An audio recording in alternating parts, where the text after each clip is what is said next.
By now, you've probably heard about the Liberals' stunning loss in this week's Toronto-St. Paul's by-election. They held the seat for the last 30 years, until they lost it by a narrow 590 votes to the Conservatives. The defeat sends a loud message to the governing federal Liberals about their unpopularity.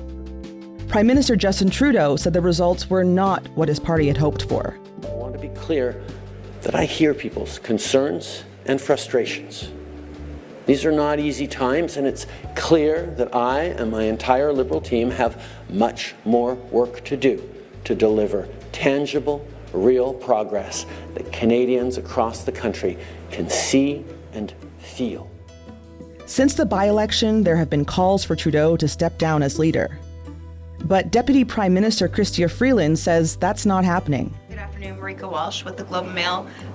Deputy Prime Minister, can the Prime Minister still stay on to lead the Liberal Party into the next election, given that you just lost one of the safest seats in the entire country last night?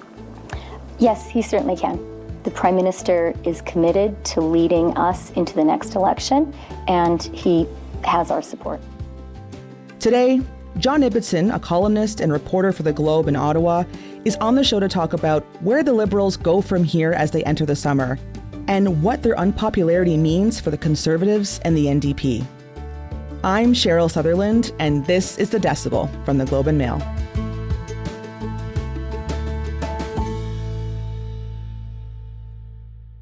John, great to be talking to you today. Great to be here. So Parliament has risen for the summer, and a lot of people were anticipating that the Liberals would win a by-election in Toronto and it'd just be kind of a regular, sleepy political summer. But that, of course, isn't what happened. So I just want to know, John, what kind of summer do they face now? Well, for the Liberals, it's going to be an interesting and difficult summer. Yes, they had hoped and expected to win the Toronto-St. Paul's by-election. It is a very safe Liberal seat. They had also hoped to arrest the decline in the polls that they've been experiencing for more than a year now, about a 20-point spread between Pierre Poilievre's Conservatives and them. So they were hoping mostly for stability, but stability now is an elusive goal. They lost the St. Paul's by-election, and that can only mean that there could be little or no increase in their support over the course of the summer. There might even be a further decline in support over the course of the summer. So for them right now, the goal is to stop this seemingly relentless decline in popularity, in support, and I suspect in morale as well, and get back on track towards some kind of governing, legislative, and political agenda that can get them through the next year and a half until the election that's expected in the fall of 2025. Can we do a bit of a reality check here, John? Because there's been a lot of chatter about this one by-election seat. And I mean, I just want to know, like, how bad is it really? Because it was considered a safe seat, but it is, of course, just one by-election after all. So why is there so much fuss over it? I think it's because the by-election confirms the polls. Polls themselves, are mostly reliable, especially if several polls all go in the same direction. And we've known since last summer that popular support for Mr. Poilievre's Conservative has been steadily increasing. They're at or above 40% now in support. And the Liberal support has been decreasing. They're at or around the low 20s in support. And there's, endless number of columns written, including by people like me, speculating on what all that means. But a by-election confirms all of that. A by-election gives you real numbers. And it's especially true if the by-election is held in a riding that should have been a safe Liberal win. And that's what St. Paul's was. So you take the polls that we've been having over the last year or so, and you take the results in St. Paul's, and you go, all right, we can now certifiably say the Liberals are in deep trouble. It's something I was hearing was that, it's kind of a message from not just voters, but Liberal voters telling the Liberals something here. Yeah, if you believe, as it has been the case, that St. Paul's is a safe Liberal seat, has been since 1993, and if the riding goes Conservative, as it did in the by-election, then that has to mean that some of the people who voted for Justin Trudeau's Liberals in 2015, 2019, 2021, this time voted Conservative, sending a message to the party they used to support that they're not supporting it now. Now, then we begin the examination of why they've changed their mind, what it is that has them unhappy. But the fact is, we know that the St. Paul's result was, in some cases, Liberals sending a message to the Liberal government that they're not Liberals right now. So knowing this, what's the next move for the Liberals this summer? Like, how do they pick up and move on after this loss? Well, after the by-election result, Mr. Trudeau said that it meant that his government had to work harder to try to build trust with Canadians. But I don't think it's a question of working harder. We're not saying that he's not putting enough hours in the day. It's a question of the agenda. What is the governing agenda? What is it that people in St. Paul's and elsewhere object to? And what is the government going to do about that? So, does the government have to address the question of the very large deficits that it's been running? Does it have to address the question of the carbon tax, which is a signature policy, but which is quite unpopular? Does it need to revisit the issue of the capital gains tax, which they decided to increase? What is it about their governing agenda that has Canadians so concerned, and what can and should they do to change that agenda? Or can they change it at all? What if it's not about the agenda, though? Like, what if it's about personality more than anything? And that's the real question, isn't it? Were those voters in St. Paul's saying, we don't like the carbon tax, we don't like the deficits, we don't like this, we don't like that? Or were they saying, we don't like Justin Trudeau as leader of the Liberal Party anymore? That is a fraught question. And a number of analysts have said this shows that Mr. Trudeau really has to question whether he should carry on as leader, whether he should step aside and let someone else take the party into the next election.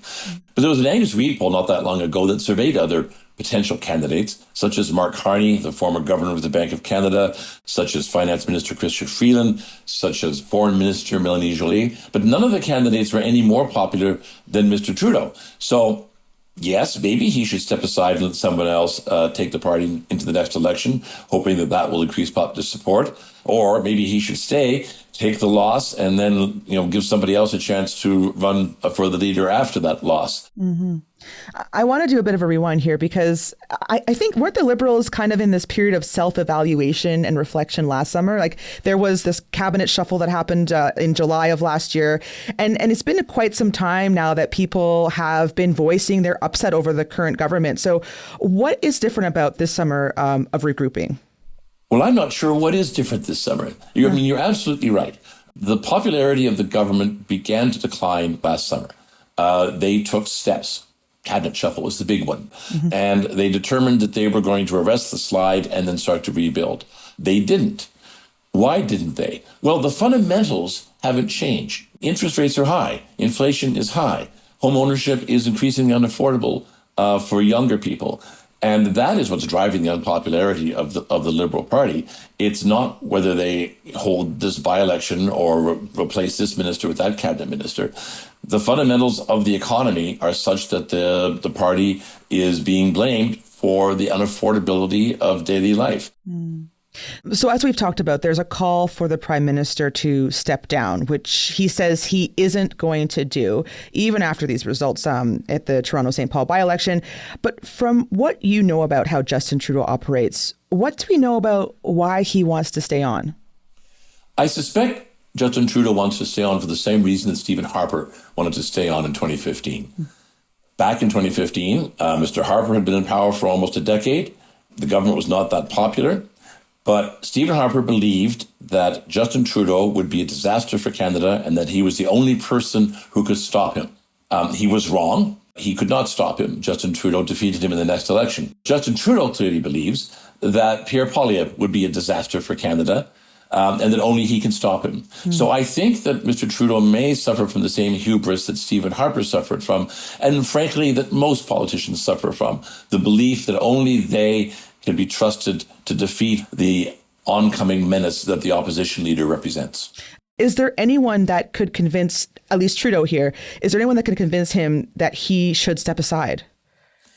Sure. If Katie Telford, his most important aide, or Dominic LeBlanc, Mark Miller, cabinet ministers who are close to the Prime Minister, if they decided that they needed to have an intervention with the PM and sat him down and talked to him and said, I think for the good of the party, you need to go. He would listen to them. In public, at least, though, the cabinet is convinced that Mr. Trudeau should stay and that they're loyal to him. You have to remember, Justin Trudeau took a Liberal Party that was completely moribund in 2013, broke, dispirited in third place, and brought it to government. The party owes him a lot, and the party is not going to turn on him, no matter how bad the polls might be, no matter how serious the defeat they suffered in Toronto St. Paul's might be. They will stick with him to the end if he decides to go to the end. So if not people, are there other things that could force his hand? I think if you saw a further deterioration in the polls, if you saw, for example, the Liberals moving into third place behind the NDP, if the fundraising dropped off seriously, so that it was clear that fewer and fewer people supported the Liberals each month and fewer people were prepared to donate to the party each month, that might get you to a point where people were sort of staring at the wall and going, we're doomed here. And it might convince Mr. Trudeau that he simply can't pull this out and he should step aside. Another thing that would worry Mr. Trudeau is if he did see a number of defections from caucus over the course of the summer. You know, if you are an MP in the 905, the suburban ridings surrounding the city of Toronto, or in the Lower Mainland, and you have won your riding in the last 3 elections, but you didn't win by huge amounts, then you have to ask yourself, if we can't win in Toronto St. Paul's, can we win in Brampton? Can we win in Peel? Can we win in Surrey or Burnaby? And the answer is probably not. I'm probably about to be defeated. What are you going to do about that? Are you going to decide to step down and spend more time with your family? Are you going to confront the Prime Minister in a phone call and say, Justin, I'm toast unless you step aside? These people, again, have some things to think about over the course of the summer. And they're going to be hearing from their constituents over the course of the summer as well. They're going to be telling them what it is they think are their chances and what it is that concerns them. And again, those caucus members will be bringing that back to the PM. So, John, you talked about how other possible leaders like Mark Carney or Melanie Joly and others won't really poll any better than Trudeau. So I'm just wondering then, why would anyone want to step into that position when it seems like defeat is inevitable? Well, if you're Mark Carney, it's a particularly fraught question because Mr. Carney is not in caucus. So he would have to run for the leadership, win a seat, and then possibly be defeated in the election and sit for the next 4 years as leader of the opposition, asking Pierre Poilievre questions. And that's not something the former governor of the Bank of Canada or the Bank of England might be expected to want to do. If you're already in caucus, if you're already a cabinet minister like François-Philippe Champagne or Anita Anand or Melanie Joly, well, it might not be so bad. You know, leader of the opposition wouldn't be the worst thing. And you could spend those 4 years rebuilding the party, rebuilding its finances, and think to yourself, well, you know, in 4 or 6 years, I still could become prime minister of this country. John, you are a student, one of our best students here at the Globe of Canadian political history. Is there any example from the past that could show Justin Trudeau a way forward for this summer? There aren't any historical precedents that are encouraging. There's the case of his own father, Pierre Trudeau, who stepped aside, took the famous walk in the snow so that John Turner could become leader of the Liberal Party. But then John Turner took the party to, up until that point, was its worst defeat in his history.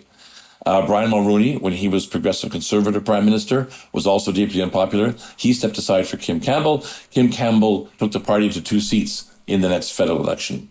Indeed, Justin Trudeau could decide that he wants to stay on only because the precedent in the past of leaders stepping aside has not been encouraging. That said, I'm not aware of any case at the federal level where a governing party was 20 points down in the polls a year and a half before a federal election and then came back to win that election. It's an incredibly steep hill to climb. And as far as I know, no governing political leader has ever climbed it. We'll be right back.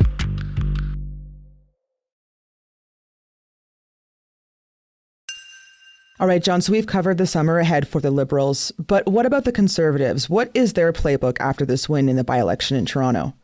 Well, their current playbook is working for them just fine, so there's no real need for them to change it. Again, they'll be going out to the ridings, talking to people, hearing what their concerns are. I think we can expect to see Mr. Poilievre on the road, getting ready again for the fall session. But I don't think at this point the Conservatives are going to want to change much of anything. It's working for them really, really well. I'm guessing that the Conservatives will probably want to go to the polls sooner rather than later. Yes, if the polls say if an election were held tomorrow, and the Conservatives would say, please, can we have that election tomorrow? They would like to see an election as soon as possible. I suspect they would also like to see Justin Trudeau stay. He's a known quantity. They have the strategies in place to fight him in the fall and in the spring and in the next election. So they, I think, want Justin Trudeau to stay as much as Justin Trudeau wants Justin Trudeau to stay, if indeed that's what Justin Trudeau wants. That's interesting. One of the strategies we saw in that by-election in Toronto is that the Conservative candidate who won, Don Stewart, didn't do much media to get his name out there. What does that tell you about how the Conservatives may be thinking about strategy for a general election? Conservatives generally are not that friendly with the media. Stephen Harper was hardly a pal of the press gallery. And Pierre Poilievre not only doesn't do a lot of media, he can often be quite antagonistic towards reporters. So it's not surprising that they kept their candidate under wraps during the by-election, and they'll probably be keeping everybody under wraps up until and during the next federal election as well. For the Conservatives, especially because they have so much money, the best policy for them appears to be doing local media, so-called ethnic media, social media, and avoiding the big press and the big broadcasters. Mm-hmm. We know that in urban centers, and especially Toronto, are big Liberal strongholds. But if Pierre Poilievre is going to make a case to urban voters in big cities who may be fed up with Trudeau, as perhaps we saw in the by-election, what is that case? The case for voters in downtown Toronto, as it turns out, is exactly the same as the case for voters in suburban ridings and in rural ridings. Prices are too high. Interest rates are too high. Your kid can't get a home.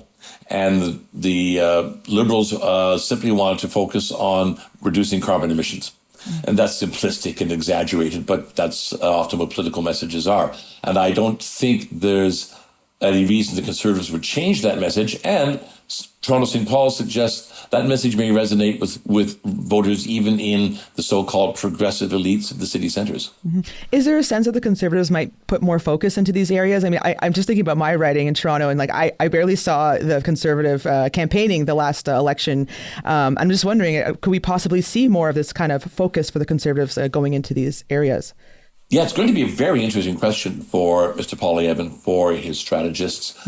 My hunch is that the Conservatives will keep their original strategy of focusing on places like suburban Toronto and suburban Vancouver, but they might push a few more dollars because they have a lot of dollars to spend, at least into the outer downtown ridings, such as Eglinton Lawrence. They're not going to put all of their eggs in the basket of winning Toronto Centre, but they might pay Toronto Centre a little bit more attention than they did in the past. Interesting. So what about the NDP then? Wouldn't it make sense for the NDP to focus on these ridings? Yeah, and as some of my colleagues at the Globe Mail have said, in some ways it was a worse result for the NDP than it was for the Liberals. They did very poorly in this riding. And Jagmeet Singh must be asking himself, having created this supply and confidence agreement with the Liberals, having sustained this Liberal government now for 3 years, what does he have to show for it? He has some policy gains to show for it. There is pharmacare, there is dental care. Those were high NDP priorities. And they can say to voters, look, we got these things for you. But voters seem to be angry at the big government spending. They seem to be angry at the lack of concern over their core issues. And they seem to be blaming the NDP along with the Liberals for those challenges. It must be disconcerting for Mr. Singh that he is not profiting from the decline in the support of the Liberal Party. Instead, he's bleeding support to the Conservatives as well as the Liberals. And that's not something anybody expected. Yeah. So what is the case that Jagmeet Singh and the NDP need to make to progressive voters? I think Jagmeet Singh needs to make 2 points to progressive voters. First, if you are progressive, I got you the things that you should most support and value, like pharmacare, like dental care. That was the result of this supply and confidence agreement, and you should reward the NDP for going into it. Secondly, there is no chance for Justin Trudeau to win the next election. So the old case of a vote for the NDP is really a vote for the Conservatives no longer applies. You should think about switching your vote from the Liberals to the NDP because the NDP might very well become the official opposition and would be a better choice to confront Pierre Poilievre in the next parliament. And what about the young voters, John? Because they're often thought of as progressive votes to get. And in fact, Trudeau really appealed to them and won their votes when he first won in 2015. Are the Liberals going to go after this segment again? The most worrying thing, if you are a Liberal strategist or politician, is the fact that you're losing the youth vote. You're right. Millennials and Gen Zs, these are the people who brought the Liberals to power and sustained them in power. But the polls show the younger voters are now more likely to vote Conservative than they are to vote for the Liberals or the NDP. These are the voters who can't afford to buy a house, who can't afford rent. They are the ones who now are angrier than anybody else, and they are the ones more likely to go to the Conservatives than anyone else. That is a sea change in Canadian politics, and frankly, one that I never thought I would see. So, John, just to end, what does a successful summer look like for the Liberals? I think a successful summer for the Liberals is one in which things don't get any worse. And that's a very low bar. But at this point, hoping for some kind of improvement in Liberal fortunes, improvement in the polls, improvement in fundraising, that's just not realistic. What's realistic for them is that things stabilize. It gives them some kind of base to work with when they come back in the fall. And then a successful summer is one in which they think through what it is they're going to do in the fall, what they're going to bring to Parliament to regain public support and trust, an agenda that they can take to voters in the new year or in the next fall, whenever the next federal election might be. A successful summer is one in which the Liberals regroup and plan how to recover from the depths that they currently find themselves in. And then what about Justin Trudeau? What has to happen for him to have a positive summer? Well, I think Justin Trudeau should just go and surf, recharge. I suspect he's going to be on the phone a lot to caucus members and cabinet members over the course of the summer, taking the temperature of the party.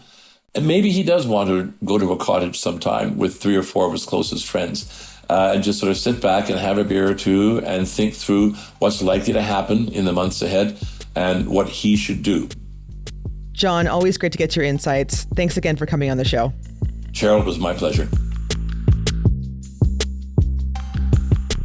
That's it for today. I'm Cheryl Sutherland. Our intern is Kelsey Arnott. Our producers are Madeline White and Rachel Levy-McLaughlin. David Crosby edits the show.